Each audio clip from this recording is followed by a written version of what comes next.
Bonjour, chères téléspectatrices et chers téléspectateurs. Voici votre émission, le rendez-vous de la lecture. Eh bien, aujourd'hui, on va suivre le même déroulement qu'à l'accoutumée. Mot de bienvenue, information, et nous avons comme invité Mme Marie-Faune Racine. Donc, vous allez voir que ça va être extrêmement intéressant. Il y a 2 livres qu'elle a publiés qui sont vraiment extrêmement significatifs. Le Sentier de l'oubli et le Journal d'Élisabeth. On va en parler beaucoup mieux avec elle tout à l'heure. Maintenant, passons à l'aspect information. Je vais commencer par donner l'information au sujet du quatuor Claudel Canimex.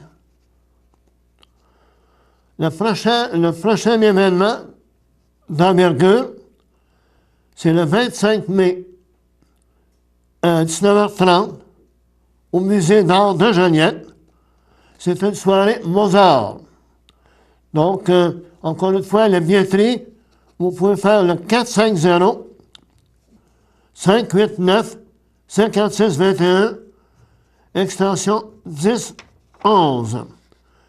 Ou encore, vous allez sur www.quatuor-claudel.org. Vous savez que c'est vraiment un quatuor extrêmement bien, extrêmement compétent, un excellent quatuor qui nous représente vraiment très bien. Maintenant, au niveau, aujourd'hui, j'inaugure un petit peu une nouvelle façon de faire. Je vais vous présenter une maison d'édition dont on parle peu, qui s'appelle les éditions à lire. Bon, cette maison d'édition se spécialise dans le polar, la science-fiction, le fantastique, l'espionnage. Je vais vous présenter quelques auteurs de cette maison d'édition qui ont publié des ouvrages récemment. En premier lieu, Ariane Génina a publié 7 livres, dont, en 2016, Les cendres de Sedna. Sedna, c'est S-E-D-N-A, qui lui a valu le prix Aurora Boréale, ainsi que le prix d'art d'excellence de culture Mauricie. Elle fait paraître en 2018 quelques battements d'ailes avant la nuit. Deuxième auteur de cette maison d'édition, François Lévesque, a remporté en 2015 le prix Cécile Gagnon pour son roman La Noirceur.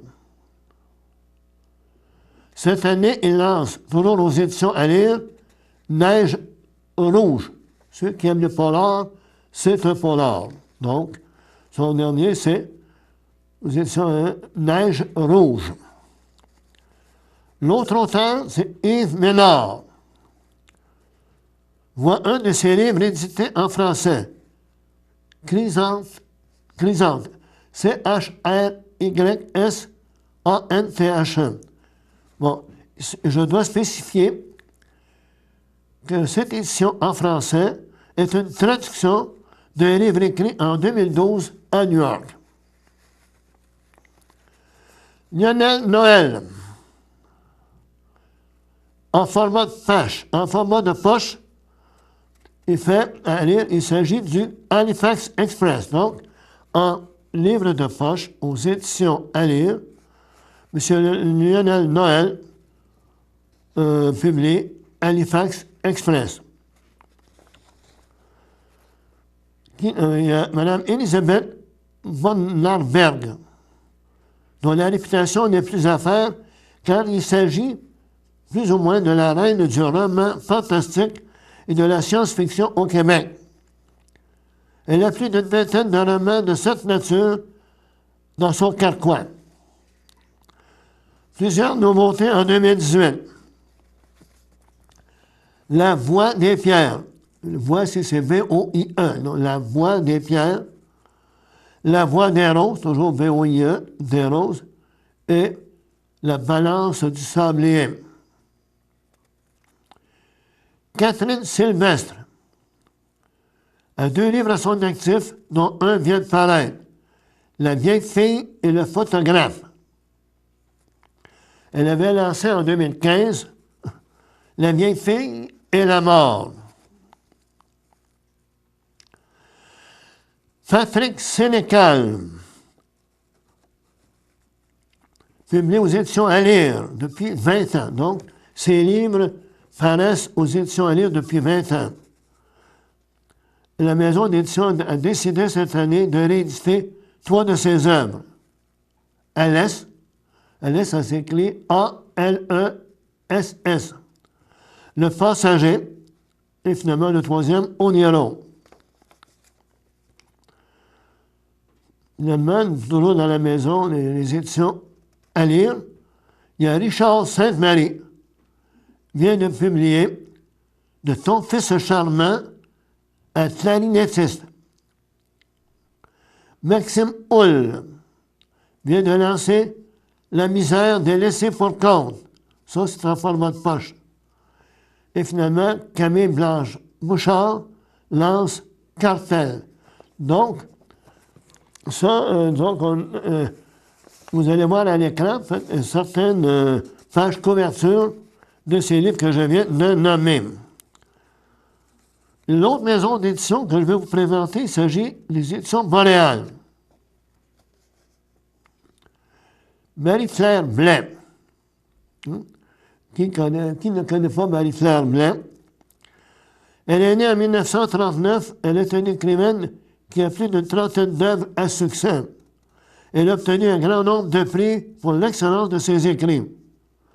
Sa plus récente œuvre est Une réunion près de la mer. Donc, Une réunion près de la mer de Marie-Claire Blais, parue aux éditions Boréal. Pierre Morancy vient de publier aux éditions du Boréal Grand Fanal. Il s'agit d'un recueil de poésie. Donc, pour ceux qui aiment la poésie. M. Morancy est d'abord poète et essayiste. Lucie a remporté plusieurs prix de prestige. Lui, il est né en 1942. Et finalement, Agnès Gruda. Je ne sais pas si beaucoup de personnes d'entre vous connaissent Agnès Gruda. Vient de voir paraître son œuvre Mourir, mais pas trop. Il s'agit d'un recueil de nouvelles. Peut-être pour vous donner un peu plus de connaissances au sujet de Mme Gruda, j'ai trouvé ce qui suit. Elle est née en Pologne. Elle a vécu en France avant d'émigrer au Québec à l'âge de 12 ans. Journaliste, elle est entrée à la presse en 1986. Elle a occupé les fonctions d'éditorialiste pendant 10 ans, avant de se tourner vers les grands reportages.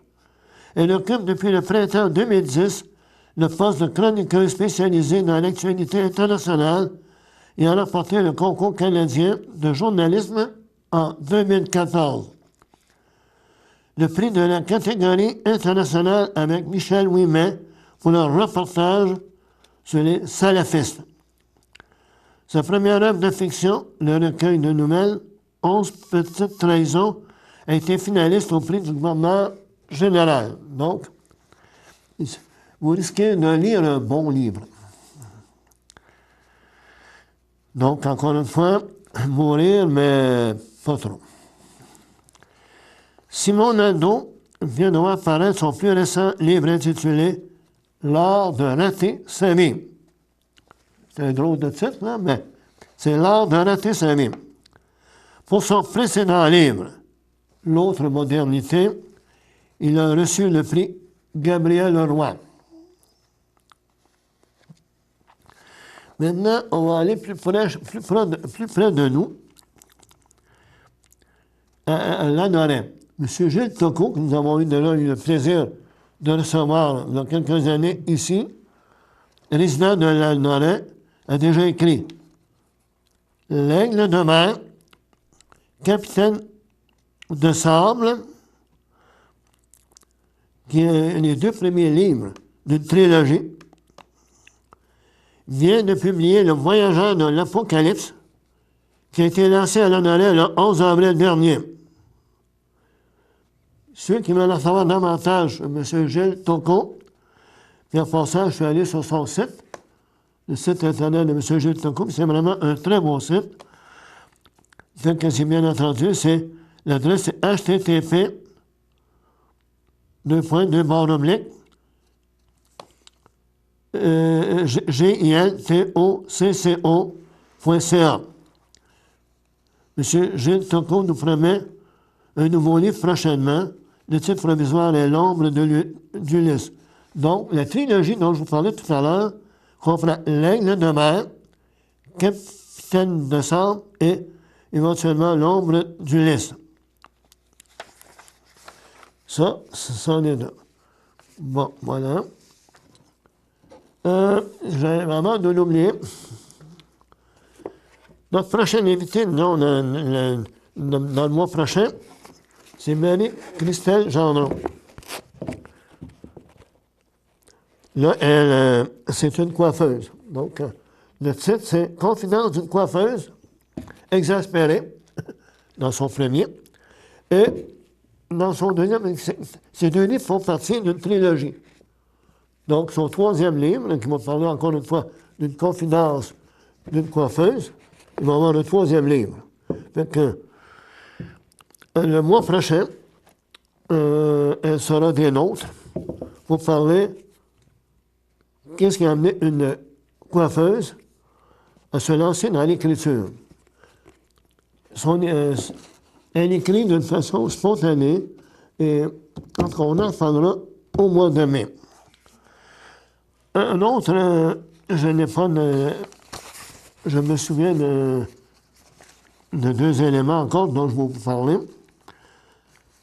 Il y a madame que je veux recevoir depuis plusieurs années, mais j'ai toujours de la difficulté. Il s'agit de Lucie-France Dutramble. Vous avez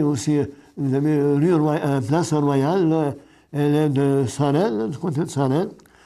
Elle a écrit La vieille fille laine.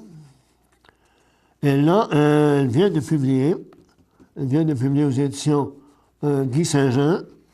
Ça s'appelle Les Jumelles Guindon. Les Jumelles Guindon. Donc, ça vient de sortir, là, au mois fin mars, début avril, Les Jumelles Guindon. Donc, elle a, il semble, disons que ces livres ont toujours apporté un grand succès.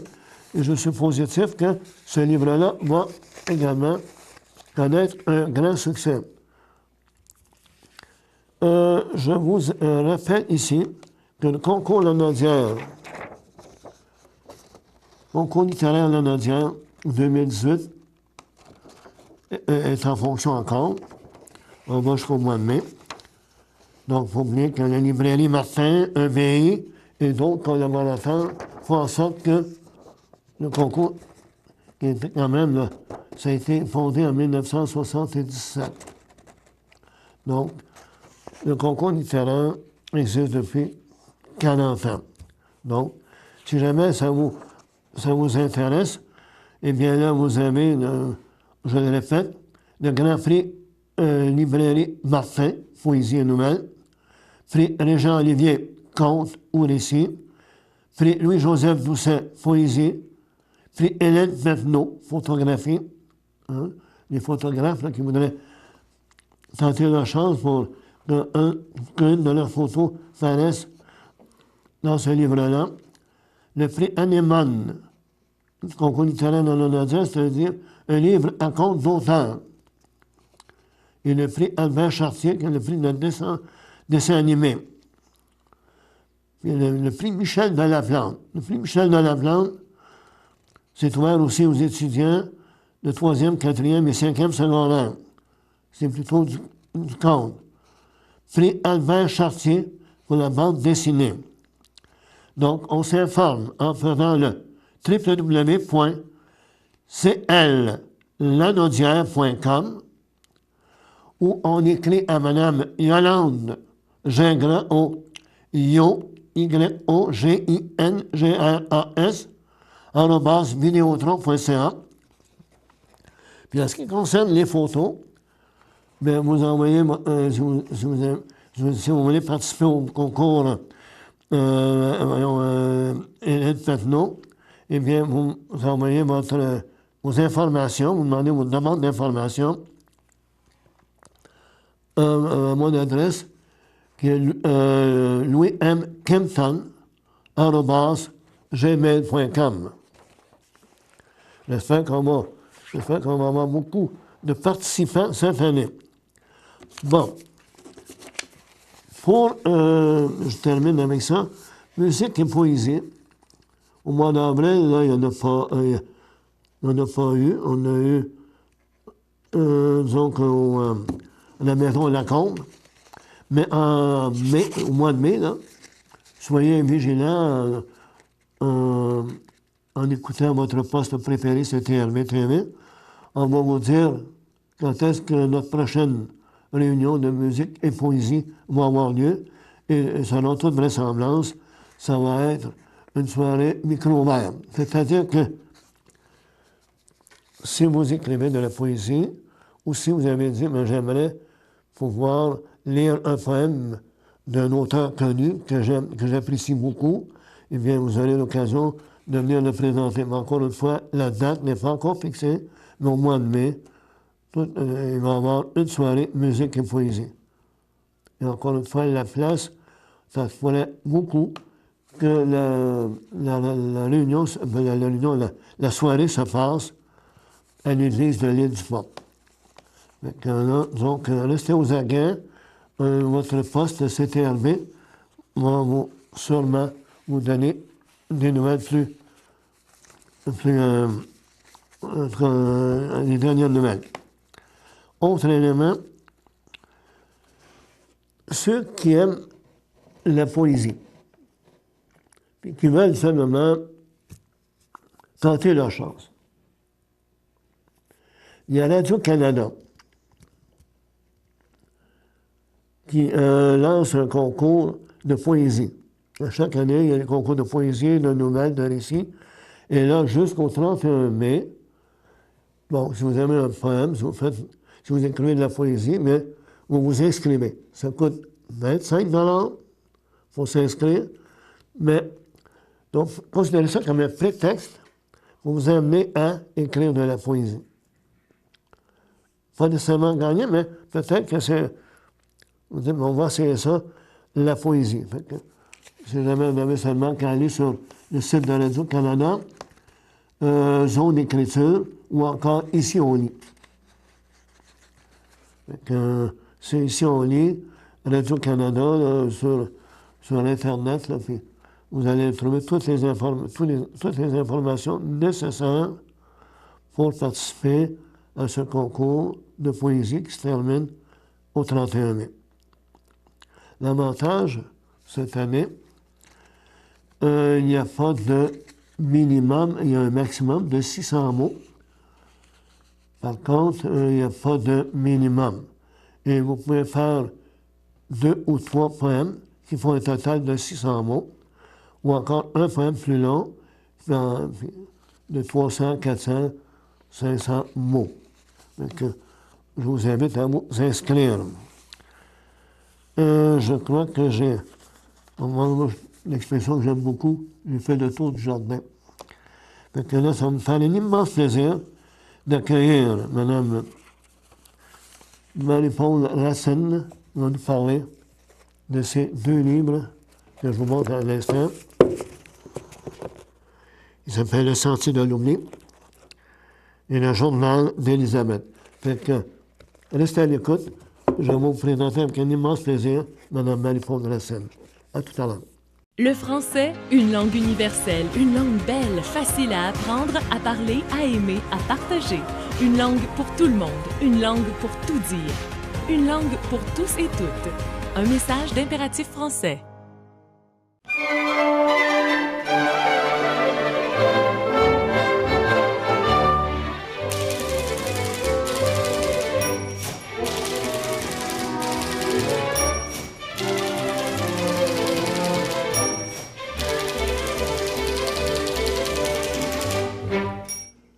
Bonjour, chers téléspectatrices et chers téléspectateurs.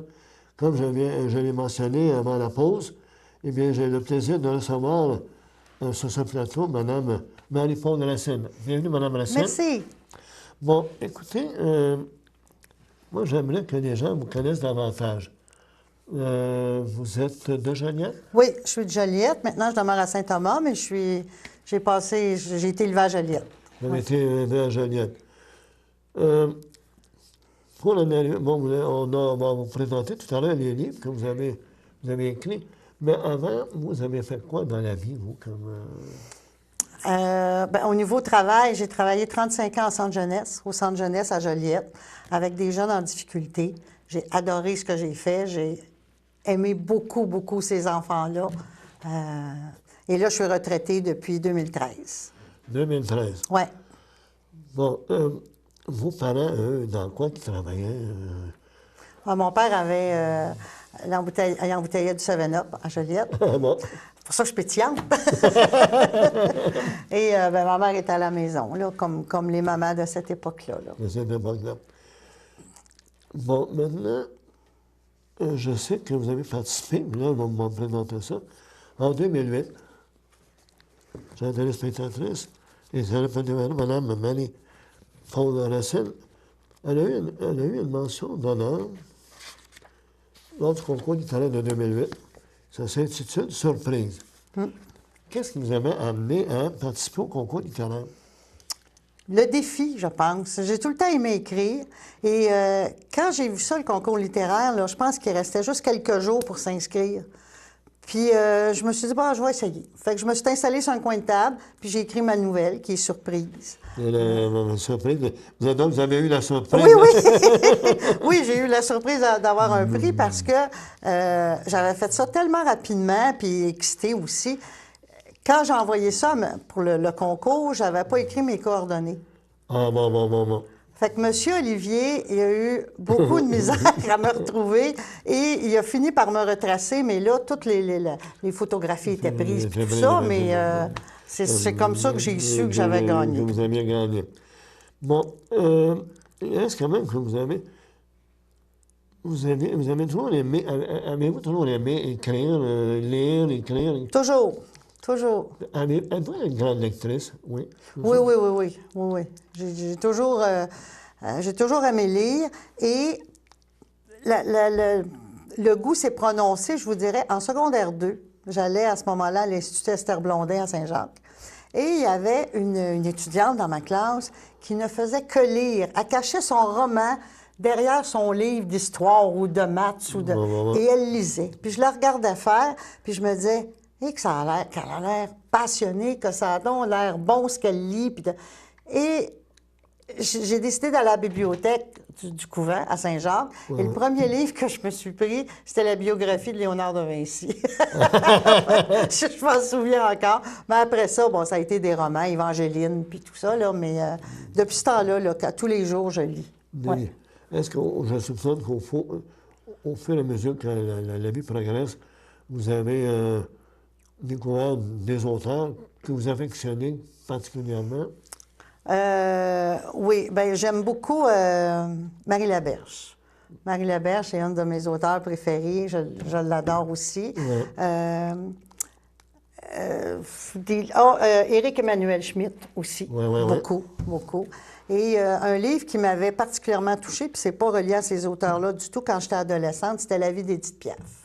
Ah, bon. C'est le seul livre sur lequel j'ai pleuré à la fin. J'étais adolescente, là, et je l'étirais parce que je voulais pas le finir. Et d'ailleurs, je fais un peu ça. Quand j'aime beaucoup un livre, comme Au nom du Père et du Fils, que j'avais, je l'étire parce que je veux pas qu'il finisse. Bon. C'est ça. Bon, ça, là, donc je soupçonne que votre expérience, vous m'avez parlé tout à l'heure de 35 ans au centre jeunesse. Le fait que vous aimiez lire, le fait que vous avez participé au concours littéraire de l'Olympiade, mais ça vous arrivait d'écrire aussi, je soupçonne, avant de publier, là, vous aviez ramassé des notes? Bien, j'ai toujours écrit.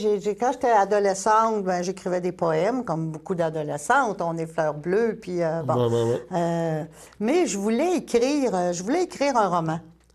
Mais, fait que j'ai plein d'ébauches que j'ai écrites au fil des années, que j'ai abandonnées, mais que j'ai toujours gardées.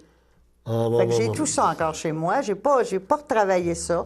À un moment donné, j'ai animé l'heure du conte au Musée d'art à Joliette en 86, je pense. Et j'ai écrit quelques contes que je testais auprès des enfants avec. Mais ça non plus, je les ai encore à la maison, mais j'ai pas retouché à ça, là. Fait que c'est ça. Et quand j'ai gagné le concours littéraire, c'est un peu ça qui m'a dit, ben écoute, non, finalement, je suis peut-être pas si pire pour écrire. Fait que je me suis comme mis au défi et tranquillement, j'ai commencé le Sentier de l'oubli.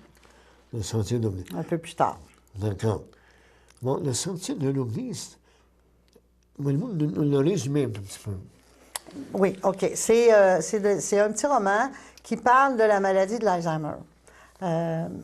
Je l'ai fait parce que ma mère, malheureusement, a été atteinte de cette maladie-là. Fait que c'est pas l'histoire de ma mère, pas du tout. C'est l'histoire de Claire, mon personnage principal, qui est une enseignante à la retraite et qui commence à avoir des pertes de mémoire, puis tout ça.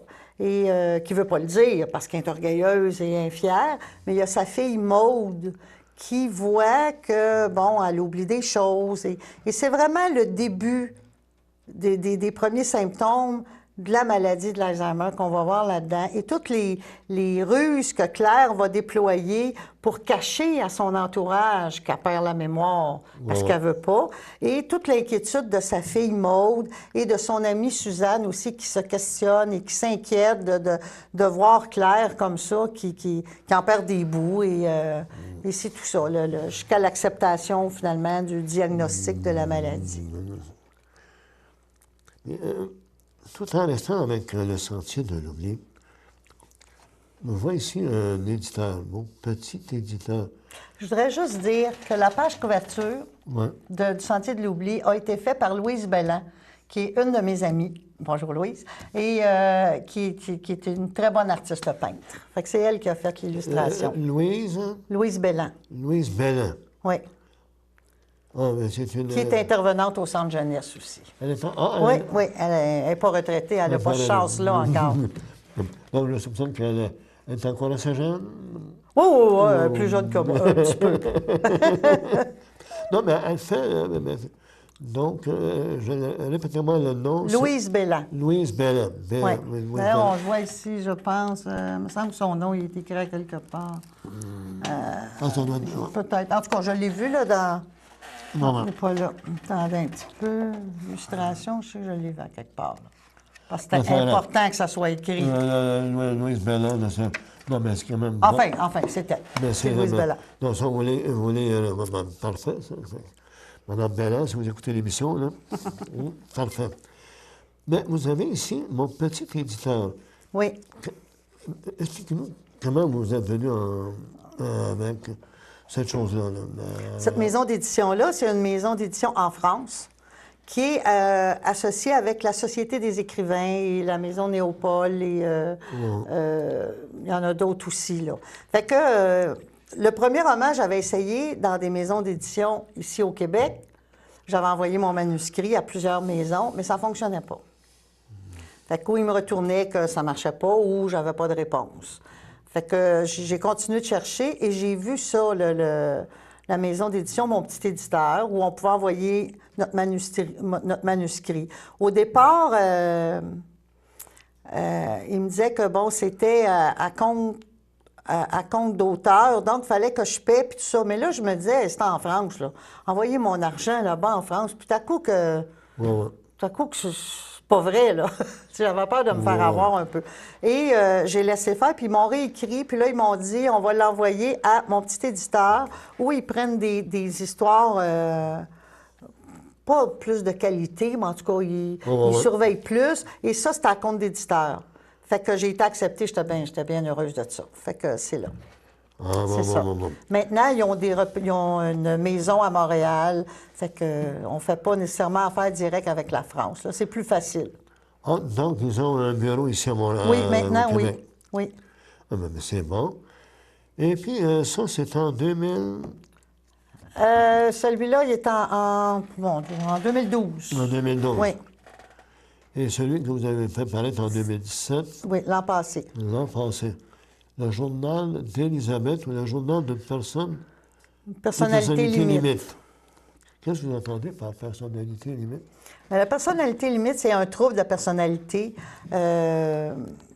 Ça peut être vu, il y en a qui voient ça comme un trouble de santé mentale, d'autres comme un trouble de comportement. C'est vraiment un mal de vivre. Il y a un sentiment de vide qui est toujours à l'intérieur et que les gens atteints de ce trouble-là cherchent à combler souvent en se mettant dans des situations à risque. Les humeurs sont comme des montagnes russes et un rien va faire disjoncter la personne. Là. Tu sais, c'est des excessifs. C'est le bonheur à l'infini et c'est le malheur à l'infini aussi. Exact. Donc, il y a beaucoup de suicides ou de tentatives de suicide chez ces personnes-là. Ah bon. Fait que le journal d'Élisabeth, c'est l'histoire d'Élisabeth qui, à 14 ans, reçoit un journal intime. Oui. Et elle est atteinte du trouble de personnalité, mais dans les années 70.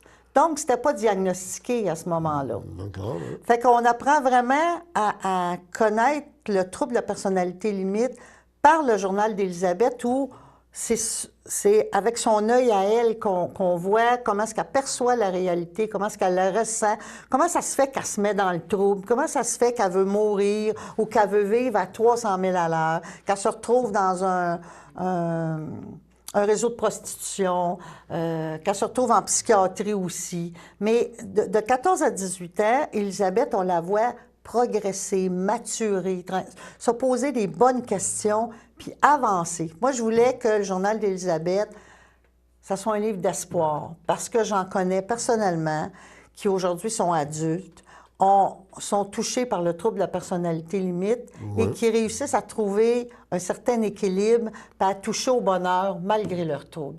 Et c'est ça que je voulais faire. Je voulais comme dire que oui, on peut être bien malgré notre trouble de personnalité limite. Fait que c'est un livre d'espoir. Puis sur chaque livre que je vends, bien, il y a $1 que je donne à une fondation pour aider les jeunes des centres jeunesse, la fondation Claude-Édouard Étu.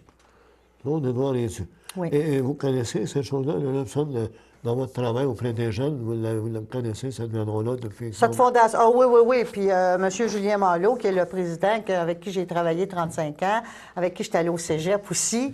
D'ailleurs, il y a eu une médaille d'honneur du lieutenant-gouverneur la semaine passée pour son implication auprès des jeunes, pour sa fondation. Fait que les sous vont en bonne place, ça, c'est garanti. Parfait. Écoutez, là, je soupçonne que vous m'avez expliqué là, que le fait d'avoir gagné un prix, ça a déclenché chez vous une certaine piqûre de l'écriture. Oui, bien, une certaine confiance que j'avais un peu de talent pour écrire, finalement. Exact. Parce qu'au départ, j'écrivais pour mon plaisir. Mais là, Et, excusez, le sentier de l'oubli, je l'ai fait lire à ma cousine, et c'est ma cousine Micheline Baudry qui m'a dit « Hey, moi, si j'étais à ta place, j'essaierais de le publier. » Fait que c'est elle qui m'a comme donné le...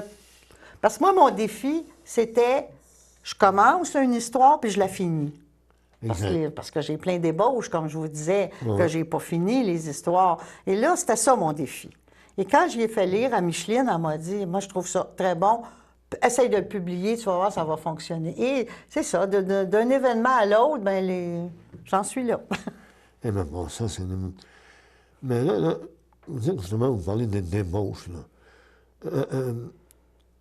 Éventuellement, est-ce que ces ébauches-là, vous allez dire, maintenant, vous avez ces deux livres-là, vous dites, maintenant, là, vous allez, parmi mes ébauches, peut-être en prendre une ou deux. Peut-être. Qui vont dire, maintenant, je vais faire progresser l'histoire pour en faire un livre. Est-ce que vous avez... Bien, écoute, je ne veux pas en parler trop, là, mais il y en a une que...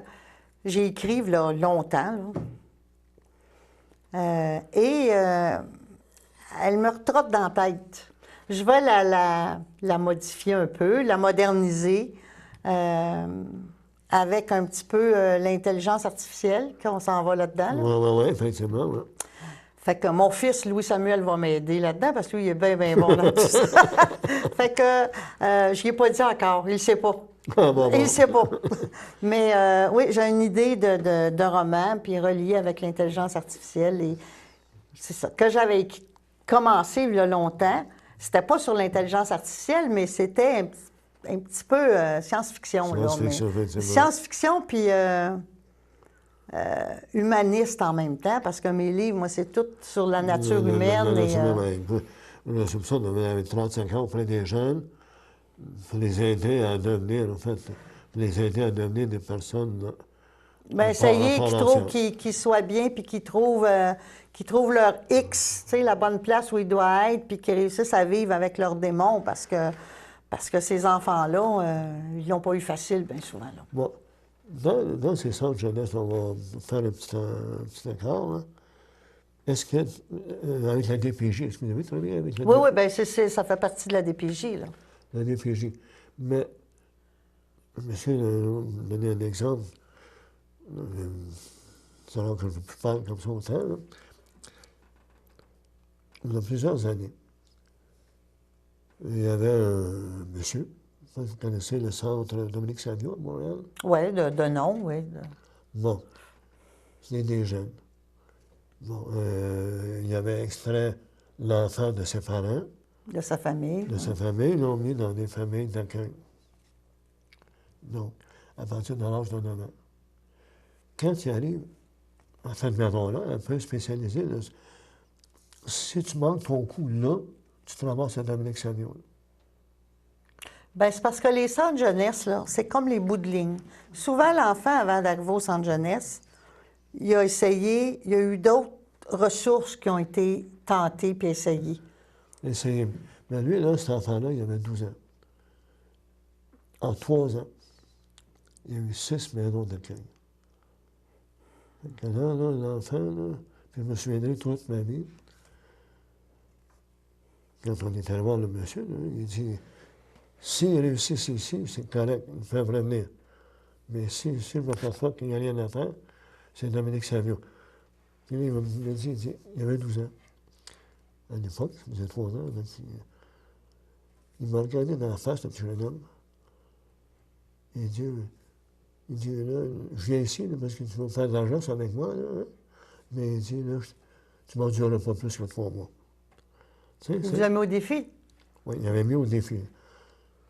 Mais il dit, là, moi, j'ai des jeunes de 14, 15, 16 ans.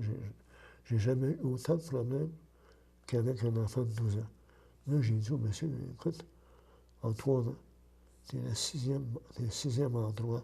Placement, oui. C'est pas un 5 de sable, ça, là. Non. Est-ce que vous avez vécu de ces choses-là? Bien, moi, je n'ai pas vécu... C'est sûr que, comme je vous dis, quand un jeune arrivait au centre jeunesse, c'est un bout de ligne. Donc, il y a des enfants qui ont eu énormément de placements.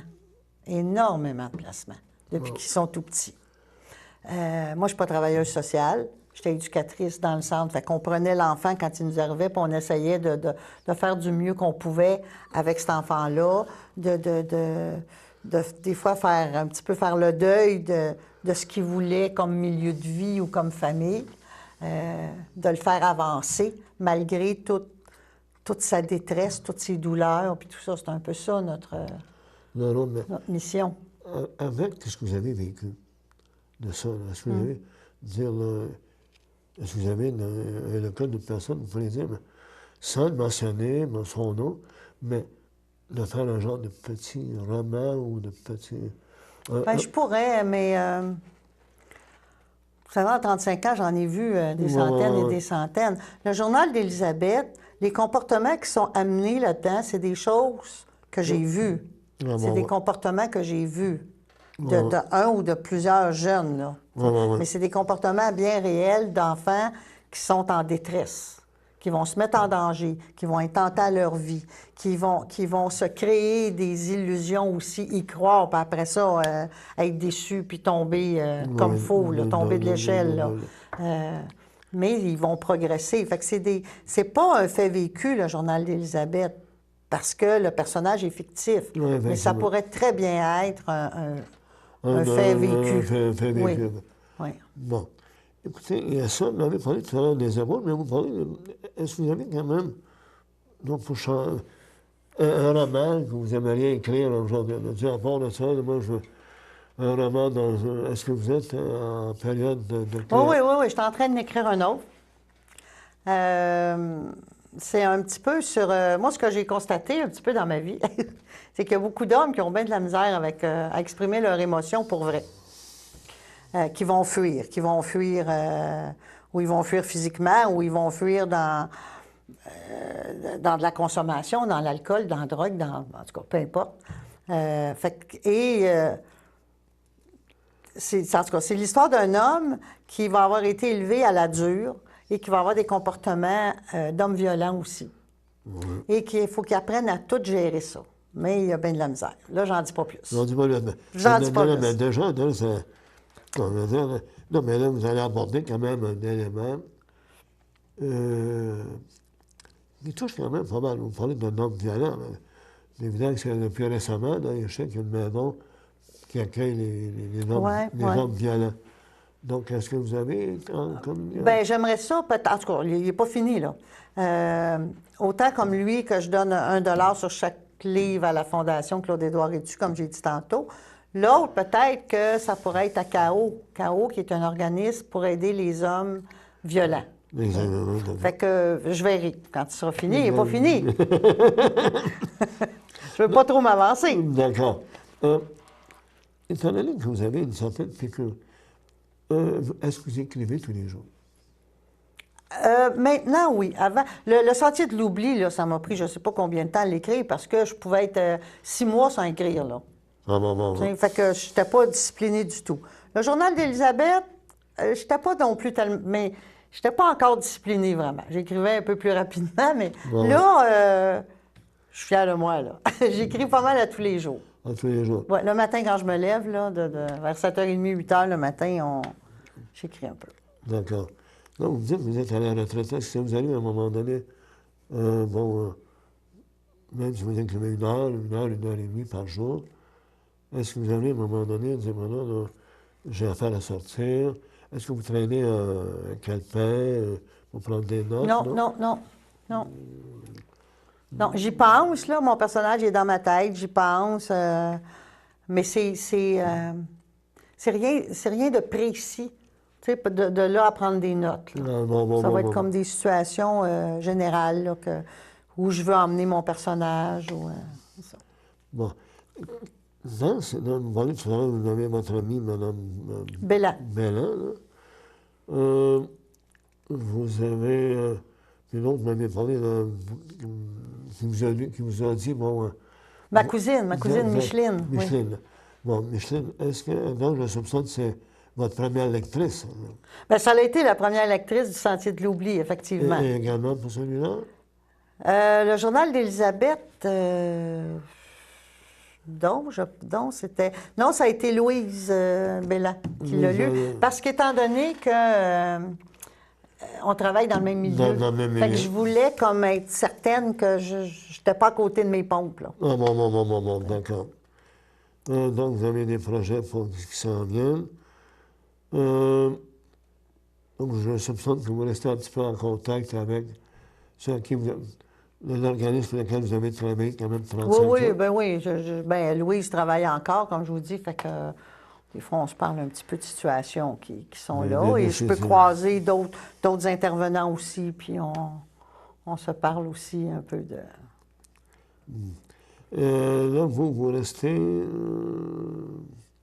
à Joliette. À Saint-Thomas. À Saint-Thomas, maintenant, oui. À Saint-Thomas.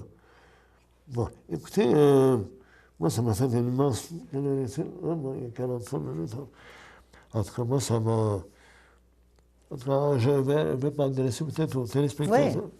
Bon, le Sentier de l'oubli. Le Sentier de l'oubli, on sait que la maladie d'Alzheimer, c'est une maladie, malheureusement, là, moi-même dans ma famille, là, une de mes tantes, 92 ans, mais c'est ça, mais tout ce que ces gens-là peuvent, justement, le Sentier de l'oubli, ils oublient. Puis, je crois que c'est extrêmement très humain. Moi, j'aime. Donc, si jamais vous aimez tout l'aspect humain, je crois que le Sentier de l'oubli de Mme Marie-Paul Racine, et puis finalement au niveau des jeunes. Au niveau des jeunes. Les jeunes ont dit, ils vivent des expériences difficiles. Fait que ça, c'est comme Marie-Paul Racine. Fait que ça, c'est un livre à se procurer. Ça s'appelle Le journal d'Élisabeth ou le journal d'une personnalité limite. Et il y a $1 qui va à la Fondation. Claude-Édouard Étu. Claude-Édouard Étu. Claude-Édouard Étu. Donc, en même temps, vous faites une pierre deux coups. Hein? Et même, j'allais dire une pierre trois coups.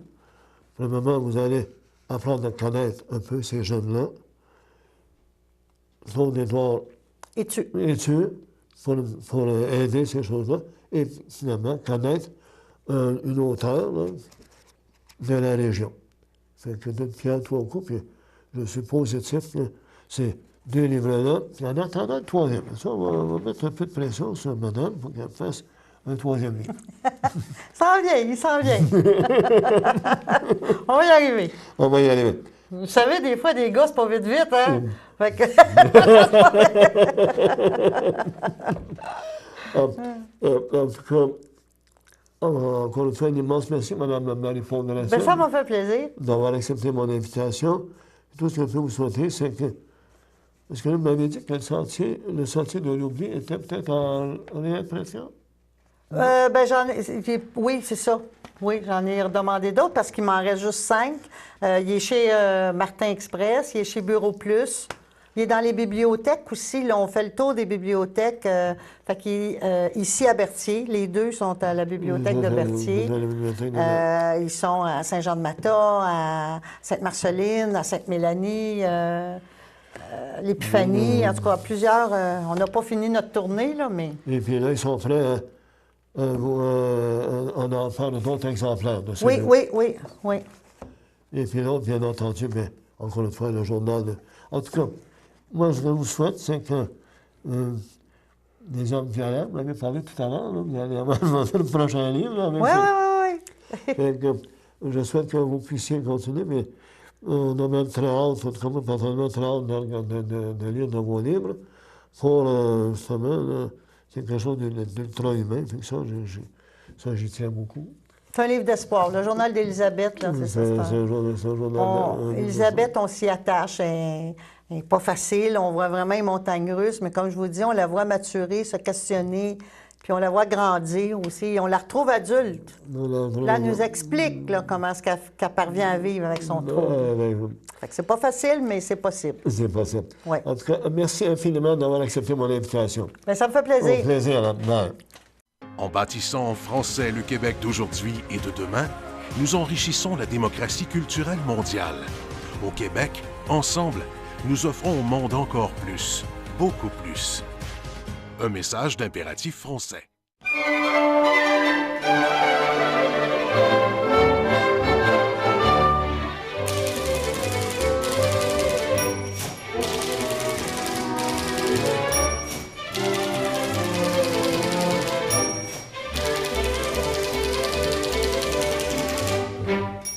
Chers téléspectatrices, chers téléspectateurs, votre émission tire à sa fin.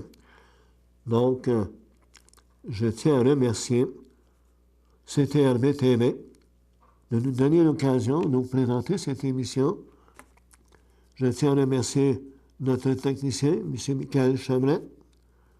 Et bien entendu, je tiens à remercier mon invité d'aujourd'hui, qui était Marie-Paul Racine. Donc, 2 livres qu'il faut se rappeler. Les secrets de l'oubli, le journal d'Élisabeth. Fait que ça, ce sont 2 livres à lire absolument.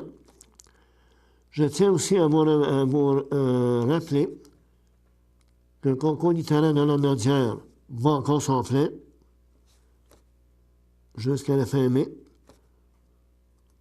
Je tiens à vous inviter également d'être au courant, de vous tenir au courant des dates de la date de la prochaine soirée musique et poésie. Fait que, encore une fois, merci surtout, vous, téléspectatrices et téléspectateurs, d'être fidèles à cette émission. Et encore une fois, si vous avez des commentaires, si vous connaissez des gens dont vous avez lu les livres et qui sont des auteurs de la région autant que possible, ou que vous connaissez, bien, vous vous m'envoyez un courriel à louismkimpton@gmail.com. Donc, encore une fois, un immense merci d'être fidèle à cette émission-là. Et encore une fois, un gros merci à Mme Marie-Paul Racine, à Michael Chevret et à CTRB-TV. Et le mois prochain, toute chose étant égale, nous allons recevoir Marie-Christelle Gendron. Merci beaucoup.